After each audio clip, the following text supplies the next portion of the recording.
भगवान शंकर कल्याण के स्वरूप हैं, कल्याण के धाम हैं। अस्तु कल्याण के संग में रहेंगे, उनकी शरण में रहेंगे तो जीव का भी कल्याण ही कल्याण होगा।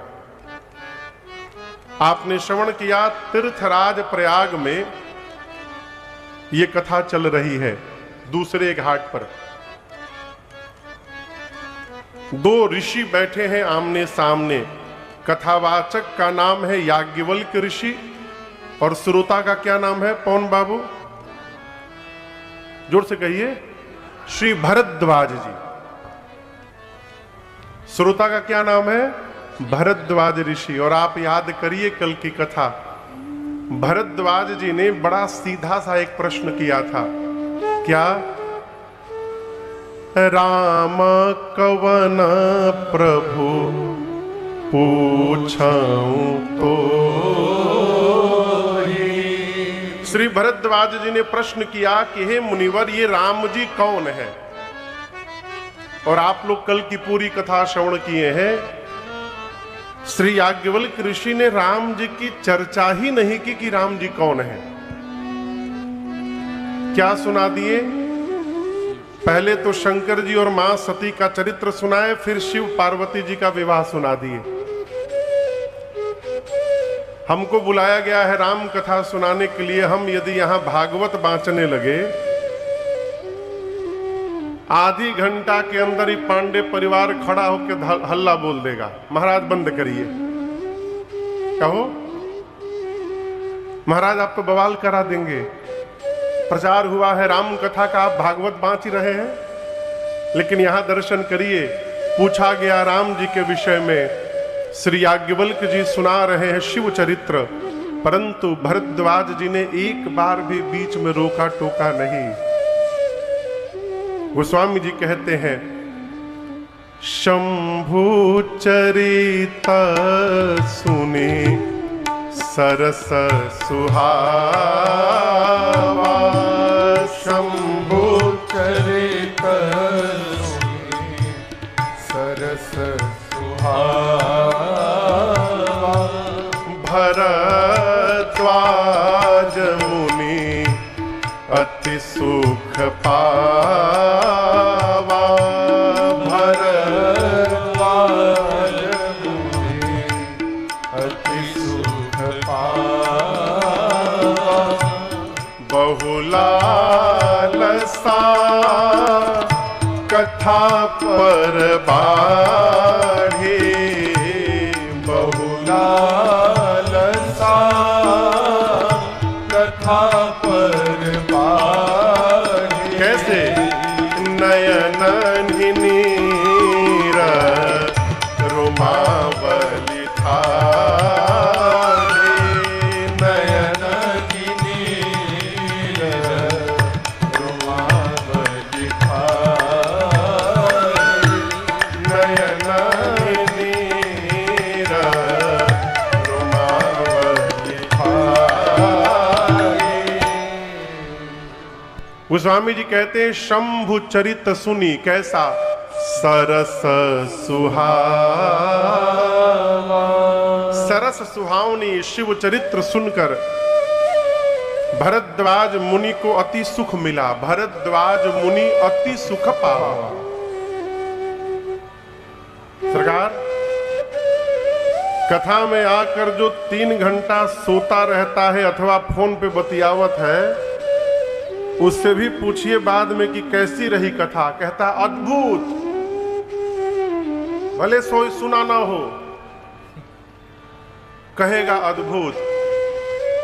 जीवा तो झूठ बोलती है, परंतु आंखें झूठ नहीं बोला करती है। आंख देखकर पता चलता है कि कौन सुन रहा है और कौन टाइम पास कर रहा है। यहां गोस्वामी जी कहते हैं, शंभु चरित सुनी सरस सुहावा। भरद्वाज मुनि अति सुख पावा। भरद्वाज जी को अति सुख मिला। सुख क्यों मिला? ये सोचकर मैंने पूछा राम जी के विषय में। ये बता रहे हैं शिव जी के विषय में। शिव कथा सुनकर इतना आनंद प्राप्त हो रहा है, जब ये मेरे राम जी की कथा सुनाएंगे तो कितना आनंद प्राप्त होगा। इसकी कल्पना करके प्रेम और बढ़ गया, प्रेम और बढ़ गया। कहते हैं बहुलाल सा कथा पर बाढ़ी, नयन ही नीरा रोमावली ठाढ़ी। भरद्वाज जी के नेत्र से झरझर अश्रु निकल पड़े, एक एक रोम पुलकित हो गया शरीर का। भगवान के भक्त का यही लक्षण है। देखिए, अपने जाने में तो सभी लोग भगत हैं, सरकार सब आपन आपन विजिटिंग कार्ड छपवा के घूम रहे हैं, हम संत शिरोमणि हैं। लेकिन यहां राम जी ने श्री रामचरितमानस में अपने भक्त का लक्षण बताया। मेरे भक्त का पहचान क्या है? राम जी कहते हैं, मम गुण गावत पुलक शरीरा। राम जी कहते हैं, मेरा जो भक्त है वो मेरा गुणगान प्रारंभ करते उसके शरीर के एक एक रोम पुलकित हो जाते हैं। गद गद गिरा नयन बहनीरा, वाणी अवरुद्ध होने लगती है, नेत्र से झरझर अश्रु निकलने लगते हैं। और ये तीनों लक्षण भरद्वाज जी में घटित हुए। प्रेम विवश मुख आवन बानी। देखिए, बुरा ना मानिएगा, आंसू निकालने के बड़े उपाय। एक आवत है ग्लिसरीन, ग्लिसरीन लेके धीरे से आंख में लगाइए, झरझर झरझर नकली आंसू निकलने लगते हैं। कई लोग तो इस प्रकार रोते हैं मानो स्विच लगा के बैठे हो, दबाएं झरझर अश्रु निकलने लगा, दबाएं बंद हो गया। आप आंसू तो निकाल सकते हैं, लेकिन शरीर के रोम कैसे खड़े कर लेंगे? ये तो तभी होता है माई बाप, जब कोई बात जाकर हृदय को स्पर्श कर दे तो अचानक हमारे शरीर के एक एक रोम पुलकित हो जाते हैं।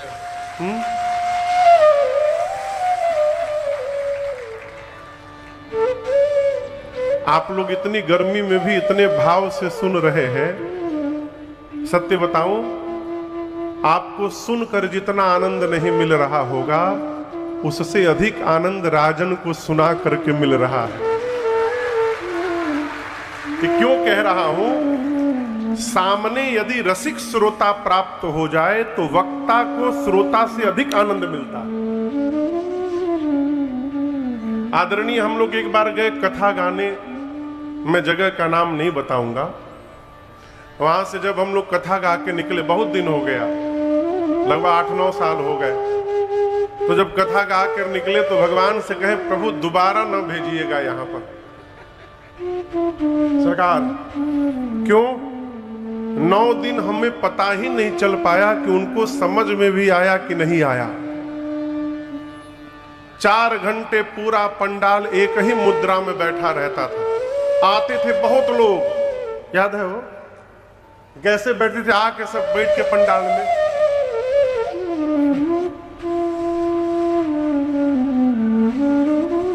राम जी का जन्म हो गया, विवाह हो गया, राम जी का धनुष टूट गया, कोई हलचल नहीं। जिस तरह बैठते थे उसी तरह उठ जाते थे। 9 दिन में पता नहीं चल पाया इनको समझ में भी आ रहा है कि नहीं आ रहा है।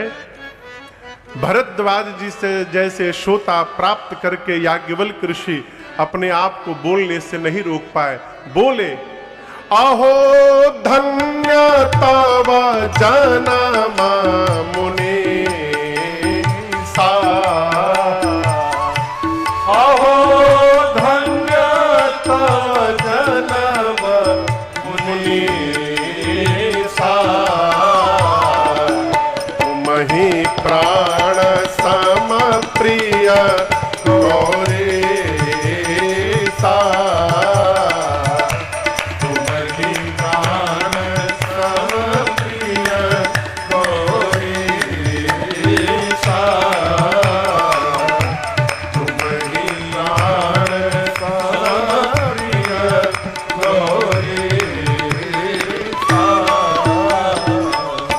याज्ञवल्क्य ऋषि बोले भरद्वाज जी को, हे मुनिवर आप धन्य हैं, अहो धन्य तव जन्म मुनीषा। हे मुनिवर आपका जीवन धन्य है।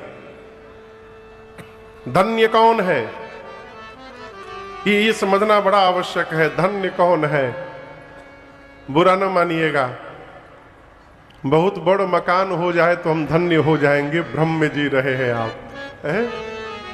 बहुत संपत्ति हो जाएगी तो हम धन्य हो जाएंगे, भ्रम है। धन्य कौन? गोस्वामी जी कहते हैं, ते धन्य तुलसीदास आस बिहाई जे हरि रंग रहे। गोस्वामी जी कहते हैं, जो मनुष्य जगत की आशा का त्याग करके भगवान के भरोसे हो गया वो जीव धन्य है। धन्य कौन? जिसके कान निरंतर भगवत नाम सुनने के आदि हो जाएं, वो जीव धन्य है। धन्यास्ते कृतिनः पिबन्ति सततम श्री राम नामामृतम, वो जीव धन्य है। आप पढ़िएगा मानस उत्तरकांड के अंत में गोस्वामी भगवान शंकर ने धन्य की सूची बनाई है। वो देश धन्य है, धन्य देश जहां बह सुरसरी। जिस देश में मां गंगा प्रवाहित होती है वो देश धन्य है।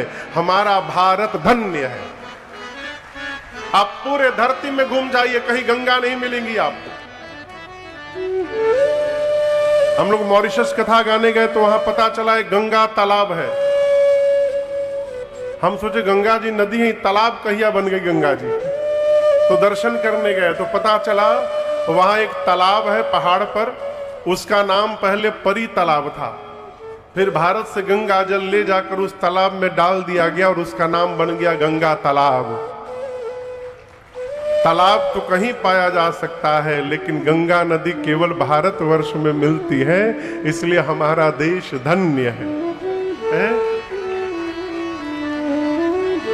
रुपया कौन धन्य है?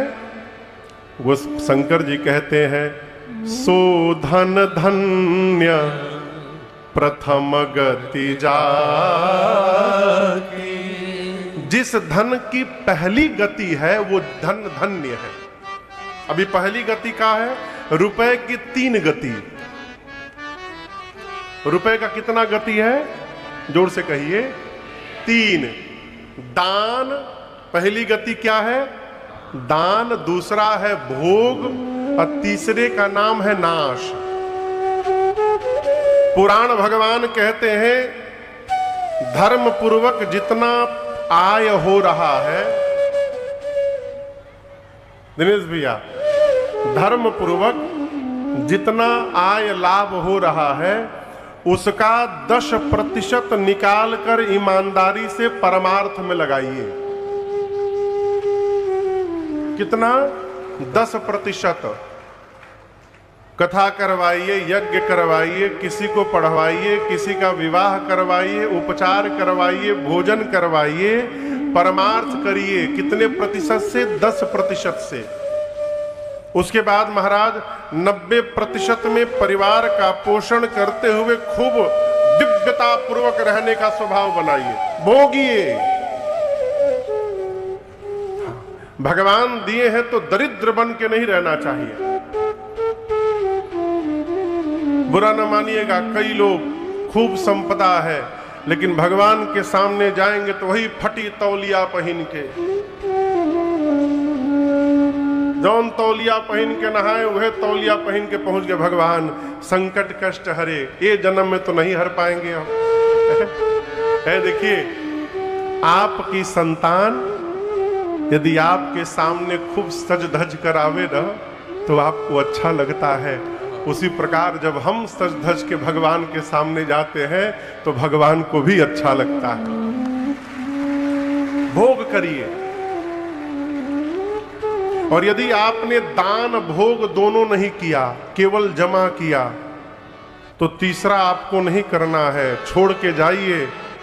तीसरा करने के लिए लोग पीछे बैठे हैं तैयार, आप गए नहीं कि नाश कर दिए। इसलिए भगवान शंकर कहते हैं, सो धन धन्य प्रथम गति जाके। याज्ञवल्क्य ऋषि ने कहा, भरद्वाज जी आप धन्य हैं, और आप ये न समझिए कि मैं आपके प्रश्न को नहीं समझ पाया। आपने राम जी के विषय में प्रश्न किया, मैंने आपको शिव चरित्र सुनाया। क्यों सुनाया? प्रथम ही मैं कही शिव चरित, बूझा मरम तुम्हार। सुचि सेवक तुम राम के, रहित समस्त विकार। भरद्वाज जी से याज्ञवल्क्य ऋषि कहते हैं, पहले शिव चरित्र आपको सुनाकर मैं आपका मर्म जाना। क्या जाना? भरद्वाज जी, जब तक जीव भगवान शंकर के चरण में प्रेम नहीं करेगा, तब तक उसको राम जी की भक्ति मिलने वाली नहीं है। राम जी का भक्त वही हो सकता है जो पहले शंकर जी को प्रेम करे। बिनु छल विश्वनाथ पदने हो, राम भगत कर लक्षण ये हो। मैं आपके मर्म को जाना। क्या जाना? आप राम जी के पवित्र भक्त हैं। अब मैं आपको कथा अवश्य श्रवण कराऊंगा और आप दर्शन करिए। कल गोस्वामी तुलसीदास जी कथा को काशी से लेकर प्रयाग आए थे। आज याज्ञवल्क्य ऋषि कथा को प्रयाग से लेकर कैलाश पहुंचे। तीसरे घाट पर कथा प्रवेश करती है। बाबा कहते हैं, परम रम्य गिरिवर कैलासो, परम रम्य गिरिवर कैलासो, सदा जहां शिव उमा निवासो, सदा जहां शिव उमा निवासो। तेहि गिरि पर्वत बिटप विशाला, तेहि गिरि पर्वत बिटप विशाला। नित नूतन सुंदर सब काला, नित नूतन सुंदर सब काला। एक बार तेहि तर प्रभु गया ओ, एक बार तेहि तर प्रभु गया ओ। तरु बिलो की उर अति सुख भया ओ, तरु बिलो की उर अति सुख भया। निज कर दासी नागर पुछाला, निज कर दासी नागर पुछाला। बैठे सहज ही शंभु कृपाला, बैठे सहज ही शंभु कृपाला। बैठे सहज ही शंभु कृपाला, बैठे सहज ही शंभु कृपाला। याज्ञवल्क्य ऋषि कहते हैं, भरद्वाज जी, कैलाश का दिव्य शिखर है जहां पर भगवान शिव और मां भवानी जी का सदैव वास है। आपको एक बात मैं बताऊं, आपको आश्चर्य होगा। संसार की सबसे ऊंची चोटी का नाम है एवरेस्ट, है ना? आप लोग भी जानते हैं, सब जानते हैं। एवरेस्ट पर तो सैकड़ों लोग चढ़ गए, लेकिन आज तक कोई ऐसा प्रमाण नहीं मिला कि कोई भी जीव कैलाश के ऊपर चढ़ा हो। और दूसरी बात, अभी लगभग 1 साल पहले मैंने एक रिपोर्ट पढ़ी गूगल की, आप इसको सर्च भी करिएगा। कैलाश पर आज तक कोई गया नहीं ऊपर, लेकिन जब गूगल ने अपने सैटेलाइट से हाई डेफिनेशन के कैमरे से क्लोज पिक्चर लिया कैलाश का, तो रिवील करते हैं, बताते हैं कि कैलाश के ऊपर शिखर पर, पर्वत पर लाइन से मूर्तियां बनाई गई हैं और एक एक मूर्ति की लंबाई 150-150 फीट की है। पत्थर पर उकेरी गई है मूर्तियां, स्पष्ट दिखाई पड़ती हैं। अब प्रश्न ये है कि जब वहां कोई गया नहीं तो मूर्ति बनाया कौन? इतनी बड़ी बड़ी मूर्तियां कैसे बन गई? आप इसको देखिएगा गूगल पर, पूरा बाकायदे डॉक्यूमेंट्री इस पर बना हुआ है। ये क्या है? ये प्रमाणित करता है कि कैलाश पर भगवान शंकर सदैव वास करते हैं। आप जब एरियल व्यू देखिएगा ना कैलाश का, तो आपको लगेगा शिवलिंग है। कैलाश पर्वत के सामने चारों तरफ जलहरी बनी हुई है, लगता है शिवलिंग है, भगवान शंकर का लिंग है। कैलाश पर भगवान शिव और मां पार्वती का सदैव वास है। याज्ञवल्क्य जी कहते हैं, भरद्वाज जी, उस कैलाश पर एक विशाल बरगद का वृक्ष है, बट वृक्ष, और उसकी एक विशेषता है, नित नूतन सुंदर सबका। किसी भी काल में, किसी भी ऋतु में आप जा करके उस वृक्ष का अवलोकन करिए, बाबा कहते हैं वो सदैव नवीन बना रहता है, नित नूतन। इसके पीछे का कारण है, उसी वृक्ष के नीचे बैठकर भगवान शंकर भजन किया करते हैं। आप कथा श्रवण करिएगा, आने वाले दिनों में प्रसंग आएगा।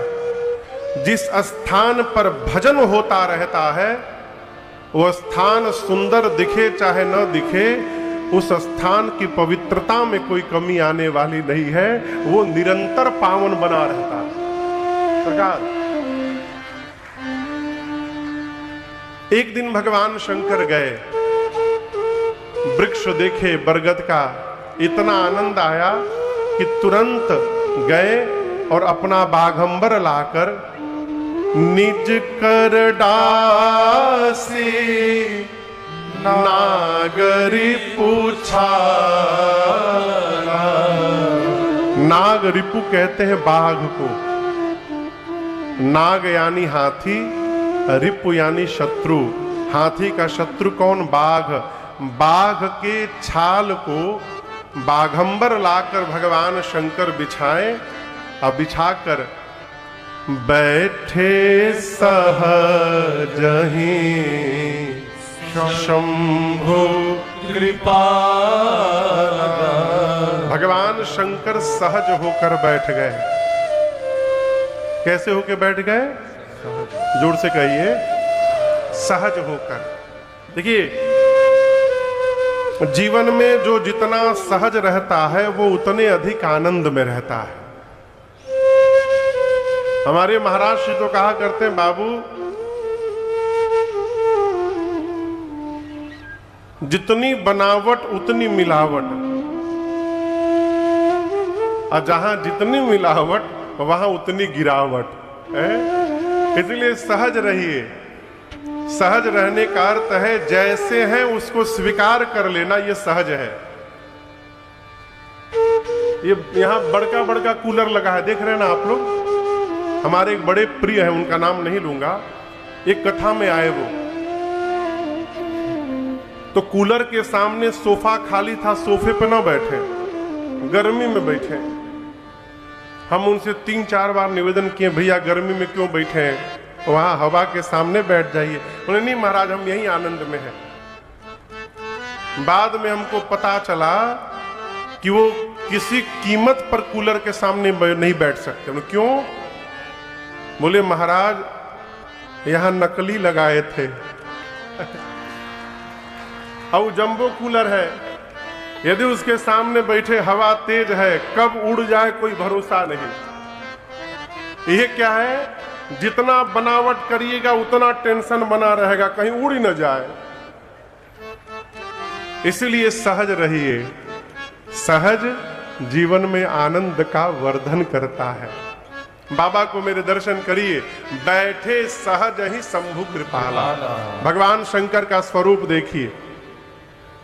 अरे गोरे रंग सोहे अंग पर भुजंग, तरंग गंग जटा जूट में।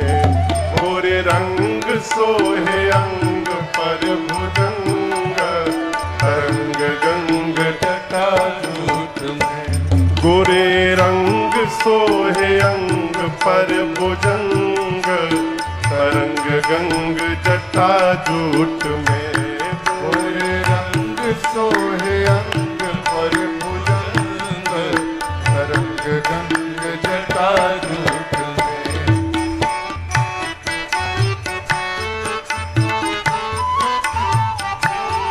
व्योमकेश बाघंबर यज्ञोपवीत विषधर। व्योमकेश बाघंबर यज्ञोपवीत विषधर। व्योमकेश बाघंबर यज्ञोपवीत विषधर। व्योमकेश बाघंबर यज्ञोपवीत विषधर। भूत प्रेत वै हो, भूत प्रेत बैतालन के संग, तरंग गंग जटा जूट में। भूत प्रेत बैतालन के संग, तरंग गंग जटा जूट में। गोरे रंग सोहे अंग पर भुजंग, तरंग गंग जटा जूट में।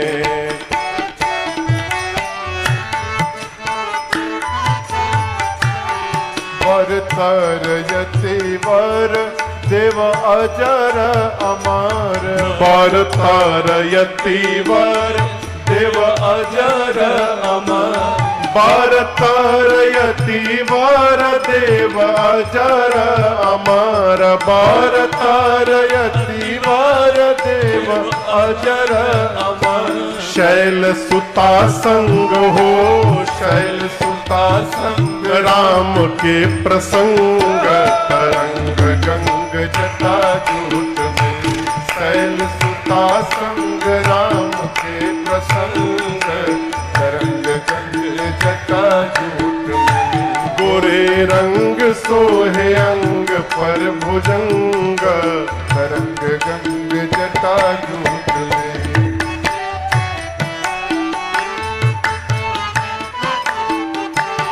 डमरू त्रिशूल धारी जय कामारी त्रिपुरारी। डमरू त्रिशूल धारी जय कामारी त्रिपुरारी। डमरू त्रिशूल धारी जय कामारी त्रिपुरारी। डमरू त्रिशूल धारी जय कामारी त्रिपुरारी। हे शिकारी नाथ हो, हे शिकारी नाथ भक्ति तो अभंग, तरंग गंग जटा जूट में।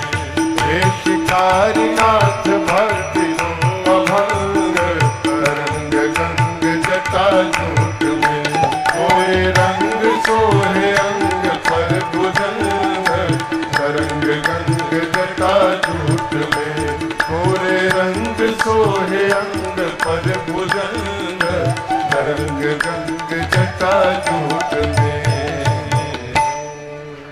भगवान शंकर परम शांत होकर बैठे। बाबा कहते हैं, बैठे सोहा काम रिपु कैसे,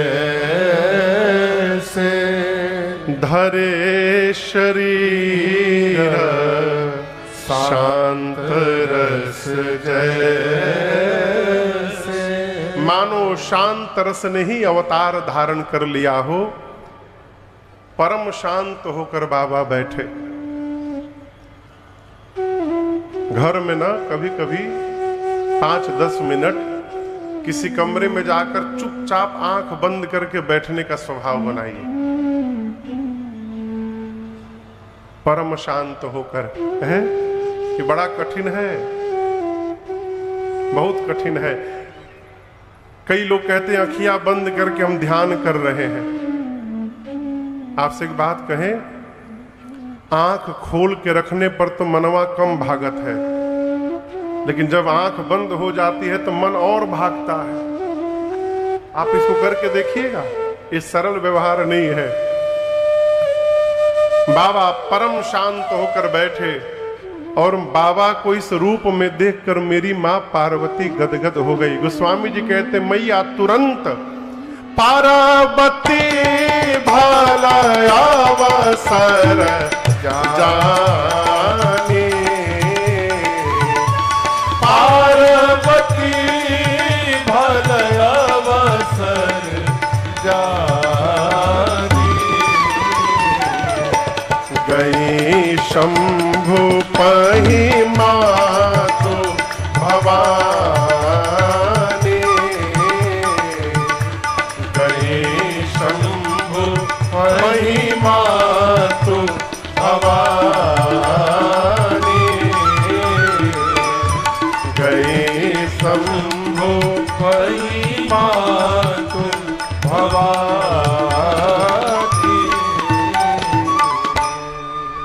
भल मतलब समझ में आ रहा है? भल मने, हाँ, भल मने अच्छा, भल मने बढ़िया, भल मने सुंदर, भल मने श्रेष्ठ। गोस्वामी जी कहते पार्वती भल अवसर जानी, पार्वती मैया सुंदर अवसर जानकर गई शंभु पही मातु भवानी, मां भवानी भगवान शंकर के पास गई। बाबा ने क्या किया? जैसे मैया को बाबा ने आते देखा, बाबा कहते हैं गोस्वामी जी, जानी प्रिया, अपनी प्रिया जानकर पार्वती जी को बाबा ने आदर अति कीन्हा। भगवान शिव ने